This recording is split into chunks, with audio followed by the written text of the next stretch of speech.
वक्त खबर आसाम सिलचर कछार से आ रही है, जहां प्रथम खंड में सैदपुर उपभोक्ता लो वोल्टेज की समस्या से जूझ रहे हैं। समस्या के त्वरित समाधान के लिए ग्राहक डीएम के पास जाते हैं। लोग हौंफ रहे हैं, घर से निकलना मुश्किल हो गया है, यहाँ तक कि घर पर रहना भी एक दायित्व बन गया है। ऐसे में सैदपुर प्रथम प्रखंड के सोनई गांव में बिजली की स्थिति से लोग नारकीय पीड़ा झेल रहे हैं। घर हो या बाहर कहीं भी आराम नहीं है, क्योंकि उनके घर में बिजली होने पर भी पंखा या फ्रिज चलना तो दूर, बल्ब भी पर्याप्त रोशनी नहीं देता है। सैदपुर प्रथम प्रखंड के उपभोक्ता 2 साल से इस समस्या यानी लो वोल्टेज की समस्या से जूझ रहे हैं। लो वोल्टेज की समस्या से परेशान उपभोक्ता मंगलवार को एकजुट होकर सिलचर मेहरपुर स्थित बिजली विभाग कार्यालय आए। उन्होंने विभागीय अधिकारी से मिलकर बिजली सेवा के साथ नया ट्रांसफार्मर लगाने की मांग की। मीडिया से बात करते हुए ग्राहकों ने कहा कि पिछले 2 साल से स्थानीय लोगों को लो वोल्टेज की समस्या से जूझना पड़ रहा है और बिजली की समुचित सेवा नहीं मिल पा रही है। इस क्षेत्र में विभिन्न सरकारी एवं निजी संस्थानों की मौजूदगी के बावजूद संबंधित विभाग 2 वर्षों से अनुवाद के प्रति उदासीन बना हुआ है। ग्राहकों ने बताया कि भीषण गर्मी में भी बिजली रहने के बावजूद उन्हें कोई लाभ नहीं मिल पा रहा है।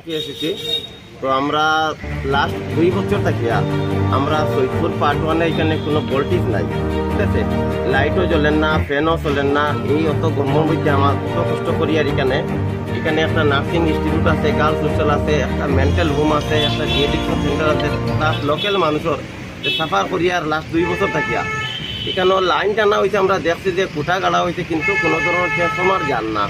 গতকালকে আমরা সাব ডিভিশনাল অফিস এখানে গিয়েছিলাম, যাওয়ার পরে তাই সাইট ইনচার্জে ডাকিয়ে আনলা যে এখানে কিতা বিষয়টা। সাইট ইনচার্জে ঠিকাদারটা ফোন করবেন, ঠিকাদারে কইছে নাট বোল্টুর একটু প্রবলেম আছে, নাট বোল্টু পাওয়া যান না। তারপরে কইলা যে ঠিক আছে আপনারা যাইন, দুর্গা পূজার পরে হইব। তো এখানেও আমরা একুরেট কোনো রিপ্লাই না পাওয়ার কারণে আজকে ই অফিসের মধ্যে লোকাল মানুষও আইছে, যে কিছু একটা তারা কোনো রিপ্লাই দেয়নি বা কোনো আশ্বাস পাওয়া যায়নি। যাই হোক এখানে আমরা ডেপুটি ম্যানেজারের সঙ্গে কথা হয়েছে বা চিফ এক্সিকিউটিভ অফিসার সিএসআরের সঙ্গে টেলিফোনে কথা হয়েছে। তাই কইছেন যে নম্বর দিয়া যাও, আমরা আজকের ভিতরে ওইখানে আমরা ইনকোয়ারিজ মানুষ পাঠাইব এবং যত জলদি ট্রান্সফরমার পাঠিয়ে দেওয়া যায় আমরা ব্যবস্থা করবো।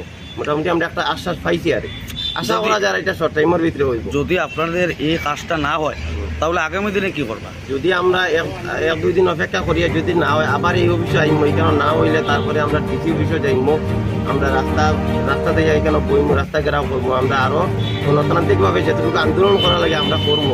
প্লাস আজকে মানুষ কম আইছে, আজকে তো এখানেও কয়েক হাজার মানুষ জমিছে, কিন্তু আমরা সারা মানুষ আনছি না। এবং বহুত মহিলাও তারা কইছে আইতো, আমরা মহিলা বাচ্চারা তারা আমরা আনছি না, কইছে আমরা কয়েকজন মুরব্বী মানুষ যাই।